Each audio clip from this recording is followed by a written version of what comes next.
hablando sobre la revelación de Jesucristo, Jesús se revela a los que le buscan. Porque cuando hemos definido revelación, lo hemos definido como sobre la base de un principio, que el principio de revelación que nosotros definimos es que es el método que el Padre desea para que conozcamos a Jesús. Entonces, revelación es el método que el Padre desea para que reconozcamos a Jesús.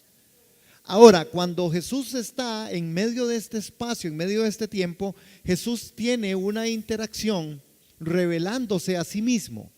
Jesús se revela a sí mismo y lo hace ahora en este contexto en que vamos a estar trabajando sobre Mateo capítulo 24 y tal vez otros textos ahí, cómo Jesús manifiesta y se revela porque quiere darse a conocer. Hermanos, hay un deseo enorme, siempre ha sido así. Dios siempre ha querido mostrar al Hijo, porque si el Hijo los libertare, seréis verdaderamente libres. Es en el Hijo en donde Él tiene realmente trazadas todas las expectativas. Es tan así que Él mandó al Hijo para que se incorporara en medio de nosotros. Es tan así que Dios se hizo hombre para mostrar el poder de que Él es el Dios Santo, que es 100% Dios, 100% hombre, para mostrarnos a nosotros que en Él sí hay salvación y hay vida eterna.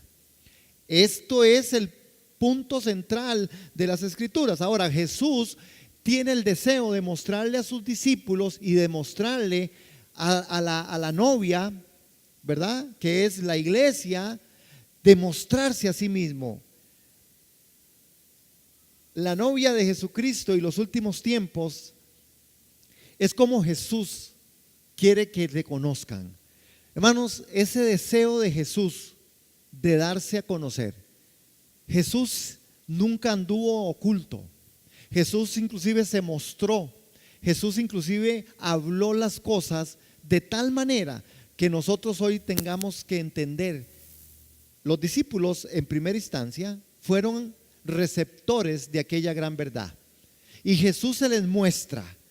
Y quiero, hermanos, que nosotros podamos tocar un poquito aquí en Mateo 24, con toda la salvedad que no será una exégesis de Mateo 24, pero sí tocando algunos puntos, porque es importante. Vean lo que dice Mateo capítulo 24, y Jesús se les quiere mostrar a ellos de una manera muy adecuada. 24:1. Cuando Jesús salió del templo y se iba, se acercaron sus discípulos para mostrarle los edificios del templo.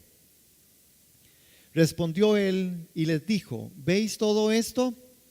De cierto os digo que no quedará aquí piedra sobre piedra que no sea derribada. En el verso 3, y estando él sentado en el monte de los olivos, los discípulos se le acercaron aparte diciendo: dinos cuándo serán estas cosas y qué señal habrá de tu venida y del fin del siglo. Respondió Jesús y les dijo, verso 4, ¿qué fue lo que Jesús les dijo? Todos me dicen al contar 3, ¿qué dice ahí? 1, 2, 3. Mirad que nadie los engañe.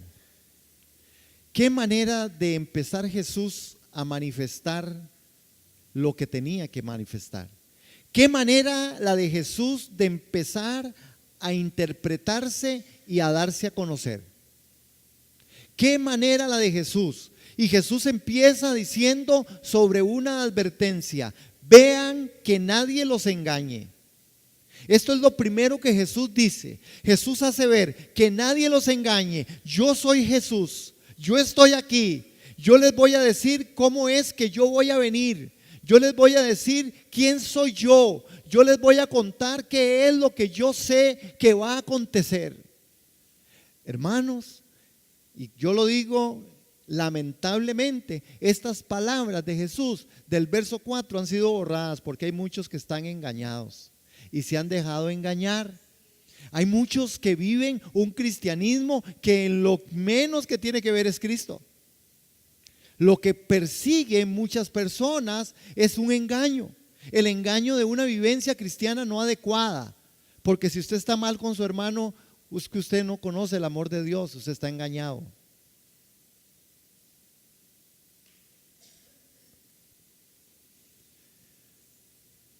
Se me quedaron muy serios. Y es que cuando se me queda muy serio, yo me pongo serio, no. Estamos engañados cuando nosotros no logramos entender, hermanos, las disciplinas espirituales del amor, de la gracia y de la bondad. El amor es para que usted se lo dé a su hermano.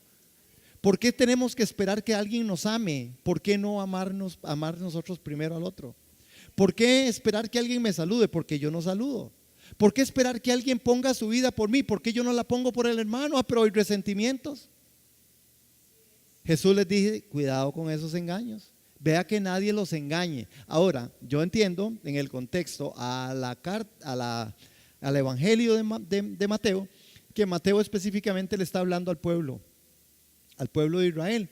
Específicamente Jesús les empieza a hablar y les va a hablar de todo lo que les va a acontecer a ellos en esa generación. Esa generación tiene que tener una lectura clara. Esa generación era la generación de ellos. Todo lo que Jesús dijo en Mateo 24, del verso 1 hasta el verso 28, tiene que ver con el pueblo de Israel. ¿Qué es lo que a nosotros nos compete como iglesia que se nutre y que viene después? Bueno, algunos consejos como el verso 4, que nadie los engañe, porque esto sí está presente. El engaño siempre, y Jesús lo mencionó en otros lugares, porque Satanás es engañador y es padre de mentira. Él es el papá, él está celebrando el día hoy y algunos se lo celebran. Es papá de mentiras, porque cuando usted miente, usted anda con él. ¿Sí? Si usted no se lo topó hoy de frente, es porque anda con usted abrazado. ¿Qué cuidado tenemos que tener nosotros con esto? Porque al final nosotros tenemos que definir cómo es que la verdad en nosotros es gobernada. Hermanos, Jesús les dice esto, claro, ven qué interesante, y déjenme solo por una parte histórica. Dicen que era impresionante. Jesús les va a hablar de la destrucción del templo específicamente, y todo lo que Jesús dijo se cumple. Todo lo que Jesús dijo de eso se cumplió en el tiempo y en el momento adecuado. Hermanos, dicen que la forma de la piedra caliza que estaba hecha el templo, ese primer templo, ¿verdad? Que ahora ya no quedó nada, fue destruido, ¿sí? Por la invasión y en los romanos, ¿verdad? Fue destruido totalmente, pero dicen que a lo lejos esa piedra al sol de Israel, dice que se veía, pero era como si ese templo fuera hecho todo de oro, pero era un resplandor impresionante. A lo lejos, a la distancia, donde posiblemente Jesús está en el Monte de los Olivos ahorita, en este momento, dice que, ¿verdad? Estoy en el Monte de los Olivos, Señor. ¿Así? Sí, dice que sentado en el Monte de los Olivos, desde ahí se podía ver. Y dicen que era espectacular poder ver ese templo. De ahí que los discípulos le preguntan a ellos, le preguntan a Jesús, ¿qué es esto? ¿Cuándo va a venir esto? ¿Qué será el fin del tiempo? Y Jesús les empieza a decir y les empieza a dar una narración. Les dice, a ustedes los van a entregar a tribulación, ya les pasó. Les dice, no va a quedar piedra sobre piedra, ya les pasó. ¿Qué más? Muchos tropezarán, entonces se entregarán unos a otros y se aborrecerán, ya pasó. Aún dentro de los mismos discípulos tuvieron todos los conflictos habidos y por haber. La primera iglesia tuvo su conflicto, hermano, y unos se fueron por acá, otros se fueron por allá. Pablo y Bernabé se agarraron del moño, Juan Marcos no lo querían. Es decir, hubo todo un montón de cosas que pasaron. Entonces Jesús les advierte en el verso 11, muchos falsos profetas se levantarán y engañarán a muchos. Eso también aconteció, eso se dio, pero este verso 11 sigue siendo una repetición. Este verso 11 sigue haciendo una alusión de lo que la Escritura dice, y muchos falsos profetas se levantarán y engañarán a muchos. Y por haberse multiplicado la maldad, el amor de muchos se enfriará. Cuéntenme ustedes de esto. El amor de muchos se enfría, por supuesto, por lo que me hicieron, por lo que me dejaron de hacer, por lo que no me quisieron y por lo que sí me quisieron. Es decir, el amor de muchos se ha enfriado. Jesús lo había hablado para ellos y de verdad la iglesia sufrió. La iglesia de Jesucristo ha pasado, hermanos, por una montaña rusa. Han habido momentos muy altos y momentos muy bajos. No ha sido y no es la excepción, porque en el mundo vamos a tener aflicción, pero confiemos porque Él ha vencido al mundo. Amén. Ahora, ¿qué es lo que a nosotros realmente nos tiene que interesar con respecto a los falsos profetas que se van a levantar y que van a engañar a muchos? Iglesia, el que tiene oídos oiga lo que el Espíritu dice a la iglesia. Yo nunca he visto tanta comezón de oír como en este tiempo, hermano. Es impresionante, es impresionante, es impresionante.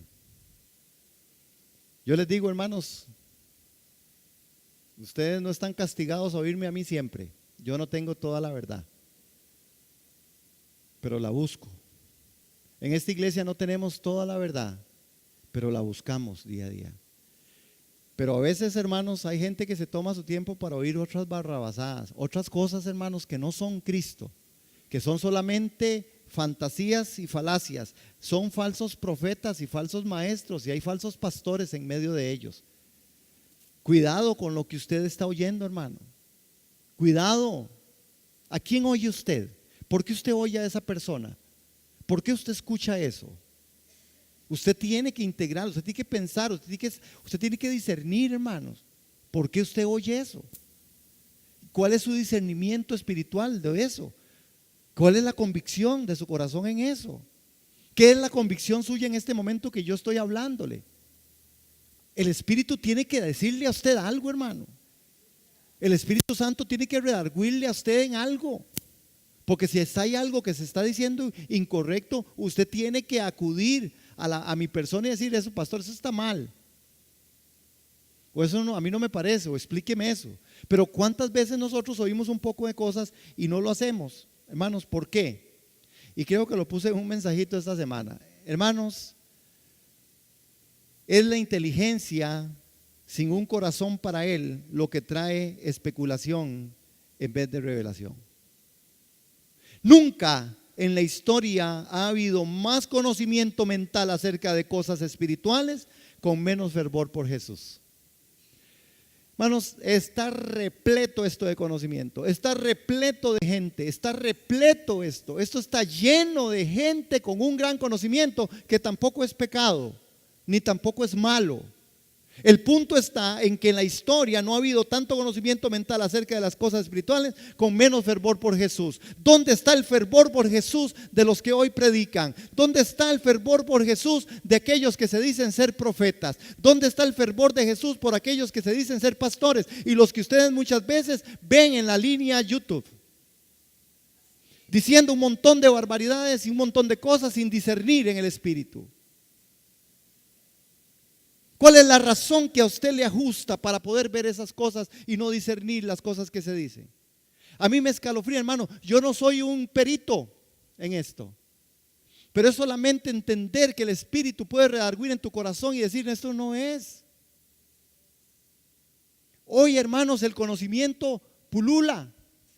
Cuando Jesús venga y aparezca en una nube, donde todo ojo le verá, toda rodilla se doblará y toda lengua confesará: Jesucristo es el Señor. Lo único que usted y yo podremos ver a Él es volver al cielo, ver, si es que nos animamos a volver a ver, ¿verdad, Huguito? Es decir: Jesucristo es el Señor.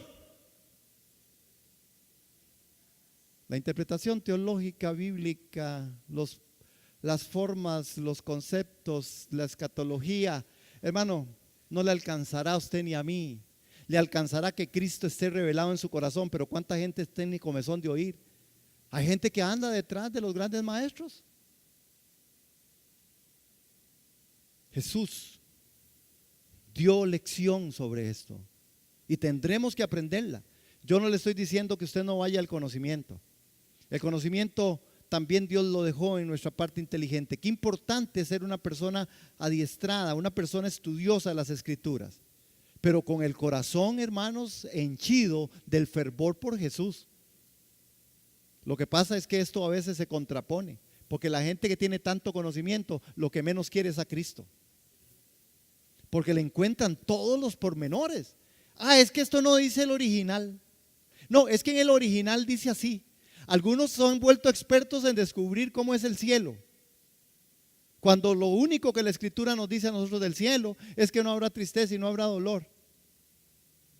Cuando del cielo se nos dice a nosotros que está el trono de Dios. Cuando Pablo dice que en el tercer cielo él vio cosas inefables que no le fueron tampoco puestas para decirlo. Aún Pablo, con todo el conocimiento, Pablo, que era un hombre, hermanos, que en el conocimiento espiritual era una persona que tenía tanto intelecto, dice: todo esto lo tengo yo por basura, por amor a mi hijo, por amor a Cristo. Entonces necesitamos balancearnos, hermanos. Está bien conocer, está bien aprender, está bien ser inteligentes. Dice aquí hay una inteligencia mayor que la inteligencia natural, que es la inteligencia espiritual. Y la inteligencia espiritual es la que nosotros necesitamos, hermano. El apóstol Pablo no gastó más tiempo en ninguna otra cosa, sino que en conocer a Cristo y darlo a conocer. Hermanos, no todo el que está en lo que se conoce como la iglesia eclesiástica estará en la novia de Jesucristo. No todos, hermanos. Y a esta es una verdad que Jesús aquí la anunciaba y la anunció. Y lo dice la Escritura, hermanos. Sin embargo, dentro de las iglesias eclesiásticas por todo el mundo existe un cuerpo separado, un remanente santo. Esto lo dice la Escritura, hermanos, que sería la novia del Cordero. Ahora, mismo Dios está preparando a esa novia para casarse con su hijo. Dios está preparando a la esposa. Dios está preparando a la novia para que se case con su hijo y presentarle en las bodas del Cordero. Esto sí es trascendental, hermano, porque la pregunta específica ¿es usted parte de la novia del Cordero? ¿Soy yo parte de la novia del Cordero? Esto es trascendental, hermano. No si el milenio viene antes, después, y si el rapto será después, un poquito antes. Sí, está bien, qué dicha que hay que conocer eso, qué dicha que hay que predicar todo el consejo de Dios. Eso no está mal, qué dicha de hermenéutica, qué dicha de exégesis, qué dicha. Todas esas son partes importantes, pero no es lo central, hermano. Lo central es Cristo y su venida en gloria para ver qué vamos a hacer nosotros. Somos la esposa del Cordero, somos la novia. Los creyentes que componen a esa novia tienen algo en común. Ellos tienen pasión por Jesús. Hay una característica particular de la esposa, de la novia. Jesús le está diciendo a los discípulos, cada vez se los decía, a ellos les he dado a conocer los secretos del reino. Porque ellos eran la esposa, eran parte de la esposa. Los discípulos fueron llamados por Jesús, apartados por Jesús. Y Jesús les mostraba y les revelaba quién era Él. El secreto de Dios está ahí, hermano. Usted es parte de ese secreto. ¿Qué le dijo Jesús a usted en este día? Jesús tiene que hablarnos, el Espíritu Santo tiene que hablarnos y saber nosotros por dónde vamos encaminados, hermanos. Si eso no está pasando, el que esté falto de sabiduría, pídala a Dios. Y el apóstol Pablo dice, porque el Padre tiene capacidad de darnos espíritu de sabiduría y de revelación en el conocimiento de Cristo. Entonces pido a Dios, Señor, revélame al Hijo. Los discípulos siempre fueron parte de esto. Ahora, la verdad es que la iglesia actual está siendo arruinada por una búsqueda muerta e intelectual, teológica, que no tiene un corazón por Cristo, solo quieren milagros, solo quieren al Jesús histórico, solo quieren decir Jesús murió por mí, pero usted también tiene que morir por causa de esto. Jesús murió por mí, es lo único que interesa. Jesús me tiene que resolver el asunto. Jesús tiene que ver, es que si el Señor no lo hace, y muchos se enojan con Dios y otros se enojan con el Señor y otros se enojan porque no les pasa lo que les tiene que pasar. Y Jesús dijo de esto, que esto no era así, así no debe de ser. Es más, a los discípulos Él les agarra y les dice, va a ser predicado el evangelio del reino en todo el mundo para testimonio a las naciones, entonces vendrá el fin. ¿Cuándo dice Jesús que vendrá el fin? Cuando sea predicado el evangelio, hermano. Y el evangelio es Cristo. Cuando Cristo sea revelado, vendrá el fin. Claro que vendrá el fin. ¿Vendrá un fin? Sí, hay un fin. Aunque muchos quieren taparlo, aunque muchos con revelaciones, hermanos, que a veces solamente son un poco de cosas que no son verdad. Es la inteligencia, hermanos, de Jesús sin un corazón para Él lo que ha producido la iglesia de la Odisea de la actualidad. Esta iglesia a mí se me parece tanto, la iglesia de la actualidad se me parece tanto a la iglesia de la Odisea, hermano.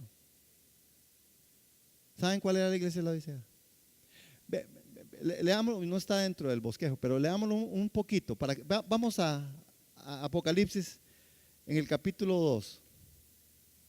Para que vean, hermanos, ya que yo abrí la boca, yo espero por el Espíritu. Es un conocimiento mental acerca de cosas espirituales con menos fervor. La iglesia de la Odisea, vean la iglesia de la Odisea. A mí se me parece mucho la iglesia de la Odisea a la iglesia actual, hermanos. Pues guardando también los parámetros.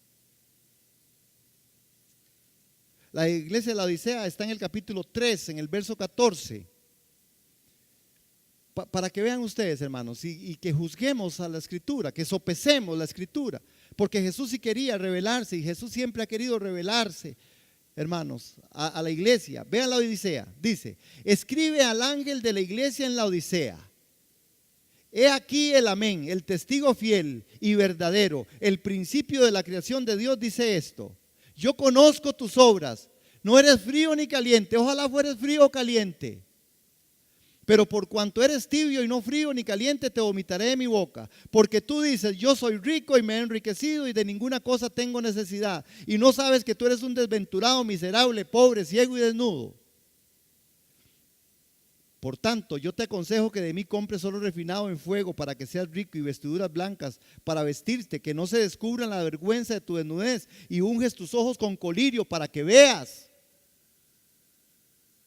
Hermanos, vean esta iglesia: yo reprendo y castigo a todos los que amo. Sé pues celoso y arrepiéntete. He aquí que yo estoy a la puerta y llamo. Si alguno oye mi voz y entraré, hermanos, en él y cenaré con él y él conmigo. Al que venciere le daré que se siente conmigo en mi trono, así como yo he vencido, me he sentado en el trono de mi Padre. El que tiene oídos oiga lo que el Espíritu dice a la iglesia. Hermanos, este mensaje a la iglesia de la Odisea es verdad. Hoy el cristianismo está viviendo un momento donde no le hace falta nada. Estamos en un confort tan espectacular que tomamos decisiones en nosotros mismos, que no hay a veces, hermanos, una conciencia. Nosotros creemos que lo tenemos todo cuando tenemos dinero, que lo tenemos todo cuando tenemos salud, que lo tenemos todo cuando tenemos algunos aspectos que nos ponen en el confort. Pero ¿qué dice? No, usted es un desventurado, usted está desnudo. ¿Por qué? Porque la revelación de Cristo a la iglesia, hermanos, no es lo más trascendental. Cristo a veces no está siendo lo central que tiene que ser, hermano. El llamado de atención para nosotros en esta mañana tiene que ver con esto, hermano, con que nosotros necesitamos entender que hay que comprar de Él para poder ver. Él le dice: compre colirio, colirio, para que se ponga en sus ojos y pueda ver qué es lo que el Espíritu de Dios quiere que nosotros veamos. Bueno, hay cosas que Dios, a través de Cristo, y Cristo vino y reveló cosas que Él sabía que son importantes. Hay una primera revelación que Jesús hace. Jesús le avisó a su novia que estuviera vigilando por su pronto regreso. Vamos a Mateo capítulo 24, hermanos, verso 44. ¿Qué le dijo?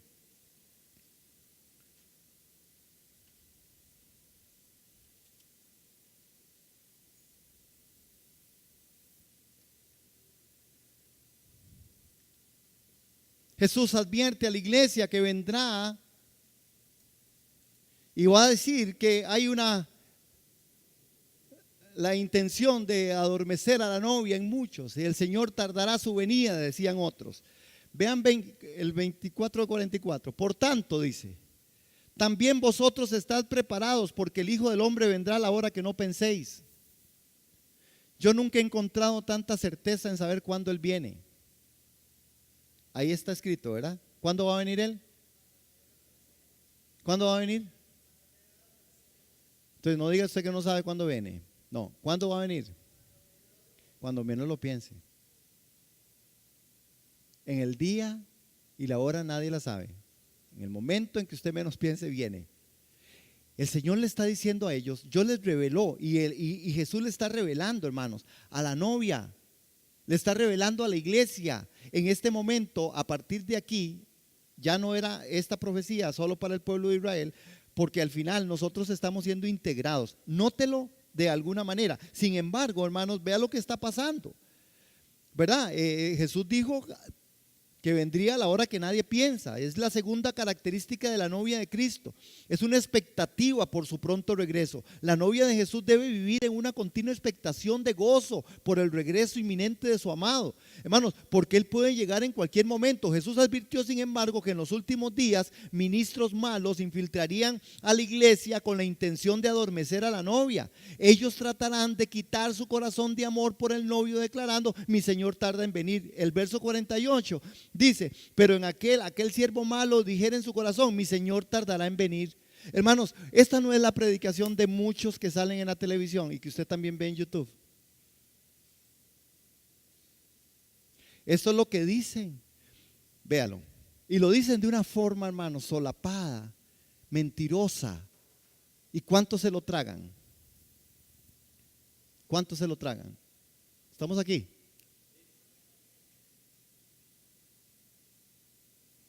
Entonces dice, no, es que ustedes han oído un cuento que dice esto. Yo, perdón, con el respeto de ustedes, si ustedes lo creen así, yo no quiero ofender a nadie, pero ustedes han oído el cuento que es que Israel es la trompeta de Dios. Es decir, que los acontecimientos de Israel son los que van a dar la forma en que Jesús venga. ¡Qué mentira! ¡Qué mentira! Eso no es cierto. No es verdad. Israel no está marcando ni va a marcar ningún acontecimiento. Israel solo fue parte de todo un proceso en el cual las escrituras y la profecía hablan de Israel como el pueblo que está siendo todavía trabajado por Jesús, todavía trabajado por Dios, como está siendo trabajada la iglesia, hermano. Pero esto solapadamente dice, no, es que si no pasa, hasta que no pase esto y esto y esto no va a acontecer. No, es que todavía en Israel faltan algunas cosas que pasen para que el Señor venga. O sea, dígame si estoy mal. ¿Han oído ustedes predicadores diciendo eso?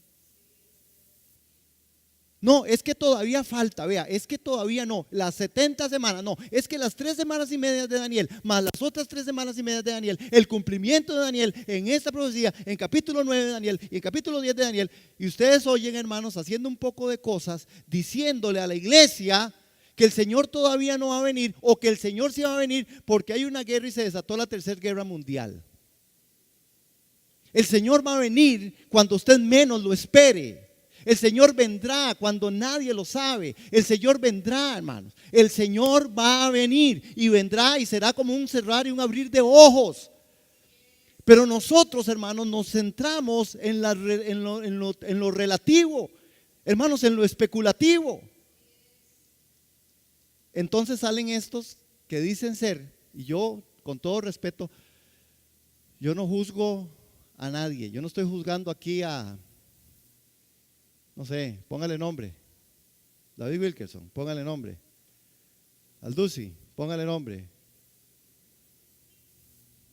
no sé, que quieran. No, estoy jugando, su doctrina es falsa. Muchas veces es falsa. Es falsa. En la especulación más impresionante. ¿Cómo alguien se atreve a decir, Jesús subió en cuerpo, alma y espíritu? ¿Verdad que esa es la ascensión de Cristo? En el libro de los Hechos. ¿Cuántos dicen amén a esto? Y dice que Jesús subió y está sentado en el trono, a la diestra del Padre, gobernando. ¿Cuántos creen esto? ¿Cómo subió Jesús? Resucitado. ¿Verdad que los discípulos lo conocieron? ¿Lo vieron? Le dijo, toque mis marcas, Mateo. ¿Verdad que sí? Vea mis heridas. ¿Cómo se le ocurre a alguien decir entonces que en el cielo nadie entrará con sangre? No, que nadie, cada vez que vaya al cielo tiene sangre. Y a otros se les ocurre decir que no importa todo lo que usted crea, allá también usted se va a casar y va a seguir la vida loca.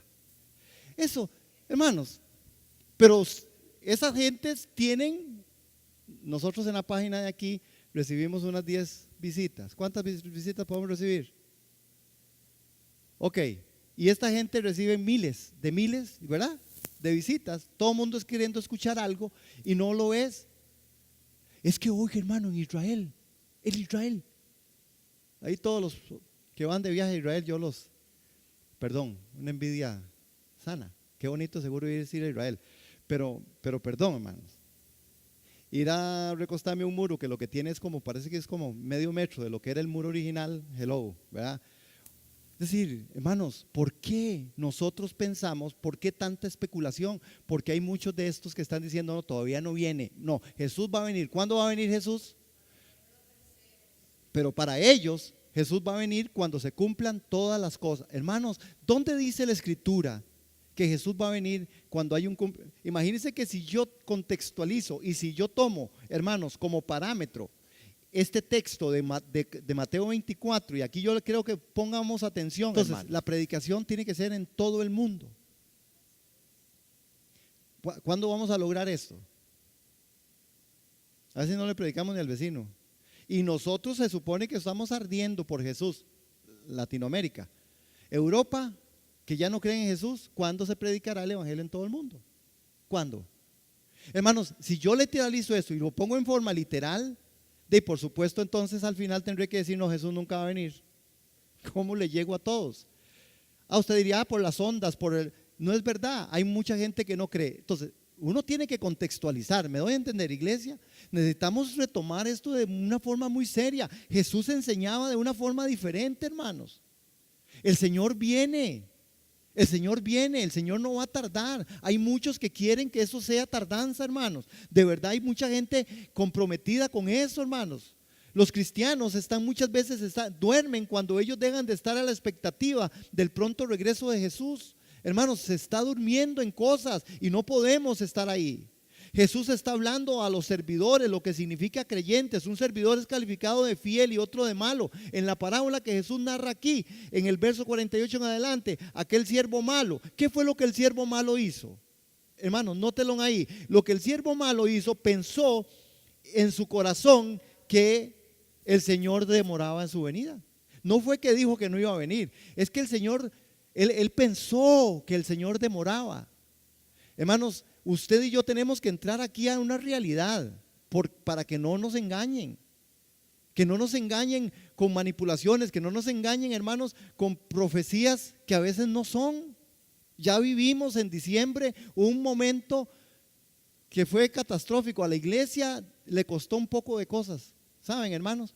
La deserción que hubo cuando se dijo que Jesús venía en diciembre, era que venía en septiembre y no vino. Hermanos, nos costó, y yo digo nos costó porque somos parte de la iglesia, nos costó la deserción de un poco de gente que hoy no confía y no cree, porque les hicieron ver, en donde aquí iglesias, aquí en Costa Rica se reunieron, y tengo testigos de eso, hermanos, se reunieron para decir que ya venía y querían deshacerse de todo y ya viene. ¿Y cuándo viene? En septiembre, no sé qué día, pero venía. En iglesias de aquí, en pastores que a veces ustedes escuchan ahí por la radio, por la televisión, se dejaron decir esa barbarie, hermano. Y esas iglesias siguen siendo iglesias, mega iglesias. Perdón, yo aquí otra vez, yo no estoy contra ese pastor, yo estoy contra la doctrina de estas personas que están engañando, hermano. Esto no está bien, esto le cuesta a la iglesia mucho. Por eso el testimonio de nosotros tiene que ser muy claro, hermano. Usted y yo no manejamos toda la verdad, pero nosotros buscamos la verdad todos los días, con sinceridad, con humildad de corazón. Hermano, ¿cómo yo voy a atreverme a decir cómo es el cielo cuando hay una descripción bíblica de lo que el cielo es y después yo de ahí me agarro para decir otro poco de cosas? No está bien, hermanos, que yo pueda decir y que tenga que decir que hay un cumplimiento de las profecías que tienen que darse de una manera tan específica cuando hay algunas cosas que son para el pueblo de Israel y otras cosas son para la iglesia. Hermanos, no puede ser. Dios está trabajando con todos nosotros. Por eso Jesús se descubre y descubre a su novia. Pero vean lo que le pasa con este siervo. El Señor no viene. Dijo, el Señor se demora. En otras palabras, Jesús no vendrá súbita e inesperadamente, no regresará en mi generación. Eso es lo que mucha gente dice. Hay gente que dice, no, yo sé que, ¿cuántos están diciendo que hace cuánto tiempo se dijo que el Señor venía? Y a veces ese descuido a nosotros nos va a costar todo, hermano, porque usted o yo o el Señor viene o usted se va.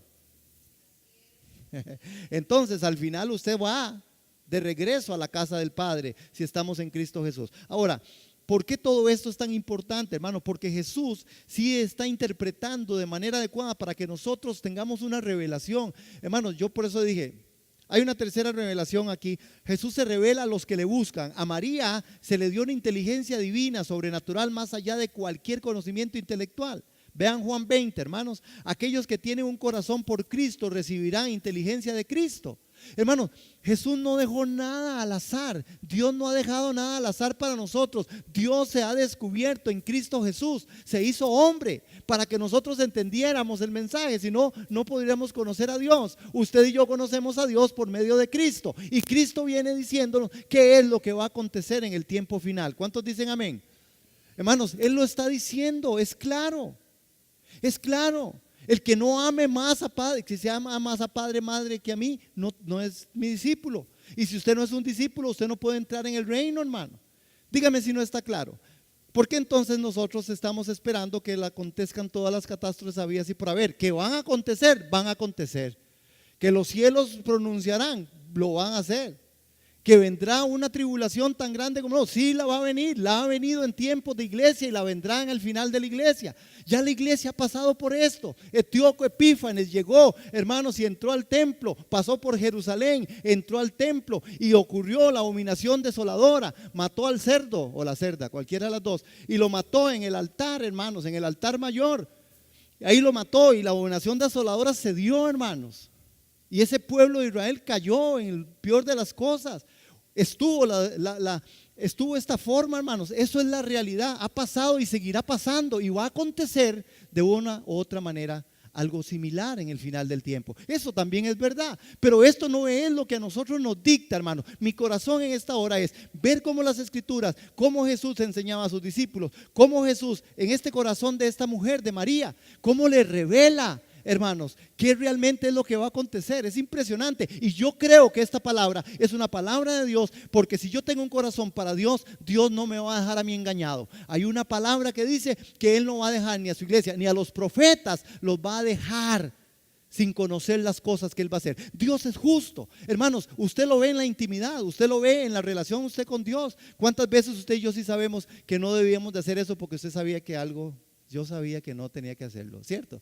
¿Qué es eso, hermano? La parte intuitiva, la parte del Espíritu Santo en nosotros. Hermanos, ¿cuántas veces nosotros nos hemos salvado de cosas? Porque Dios viene advirtiendo. La advertencia de Dios es revelación, y la revelación de Dios tiene que ver con esto. María se le da esa inteligencia, hermanos, y es impresionante porque María, en Juan 20, Magdalena, personifica esa novia con el corazón totalmente entregado a Cristo. La vida de esta mujer estaba marcada por su amor, afecto por Jesús. Esta es la imagen de la novia. Esa es la clase de amor, una pasión ardiente por el novio que trae una revelación de Jesús. Hermanos, María, ahí en Juan 20, nosotros podemos ver algunas cosas. Vea que cuando, y se los voy a contar así porque tengo que terminar este espacio para ir a otro. Pero María va al sepulcro, hermano. Vea, ustedes conocen la historia, está en Juan 20. María va al sepulcro y María está ahí, hermanos, llorando. ¡Llorando! Y se le aparece a aquel hombre y le dice: ¿dónde has puesto el cuerpo de mi Señor? Y dice que cuando a ella se le aparece Jesús, viene y Jesús se le aparece, hermanos, y le dice: ¿por qué está llorando usted? ¿Cómo se le dicen a las mujeres que lloran? ¿Verdad? Y le dice: no llores, más bien vaya y dígale a ellos que yo estoy aquí, que yo he resucitado, que yo estoy aquí. Y le dice, y sale en carrera, hermanos, y se va para donde los discípulos. Ustedes vieron, los discípulos salen en carrera. Dice que Pedro y Juan salieron en carrera como hacían, hermanos, corrieron la maratón. ¿Sí? No, ¿cuál es? Esa no era una maratón, esa era a velocidad. Sin embargo, en el verso 10 de capítulo 20 de Juan, dice que los discípulos regresaron a su casa. Eso dice, mas María, en ese corazón por la pasión por Jesús, que ella no quería despegarse, dice que María se quedó y se le permitió entrar, hermanos. Y lean ese texto hoy en la tarde para hacer una buena reflexión. Entró, hermanos, al sepulcro, y oigan, hermanos, eso es maravilloso. En el sepulcro dice que ella pudo ver una visión que el Espíritu de Dios le permitió ver, y la visión era que donde Jesús estaba muerto estaban todos lo que había envuelto a Jesús, y a la cabecera había un ángel y a los pies había un ángel. Hermanos, esta mujer le fue revelado de una forma impresionante para la iglesia primera lo que es la propiciación. ¿Se acuerdan cómo era que estaba el arca del pacto? Habían dos querubines, uno a los pies y otro a la cabeza. Exactamente la visión de María, la que Jesús le permite ver, o lo que Dios le permitió ver, es una visión extraordinaria. Y no solo esto, hermano, es que Jesús no le bastó solo con enseñarle eso y decirle: yo soy el que propicié, yo soy la redención, yo soy Jesús el que resucité de los muertos. Hermanos, el mensaje era claro y le dijo: vaya, dígales, ¿qué tenía que decirles? ¿Qué era lo que María tenía que decirles? Hermanos, uno cuando ve Juan 20, y no me voy a poder quedar sin ver Juan 20, perdón, yo sé que ya estoy aquí yo. En Juan 20, vean que Juan, cuando María está ahí, aquí estoy, en el capítulo 20, verso 17, en el 16, Vamos al 16, 20 y 16. Vea lo que Jesús le dijo. Jesús le dijo, ¿cómo le dijo? ¿Saben, hermanos? Aquí hay una verdad espiritual.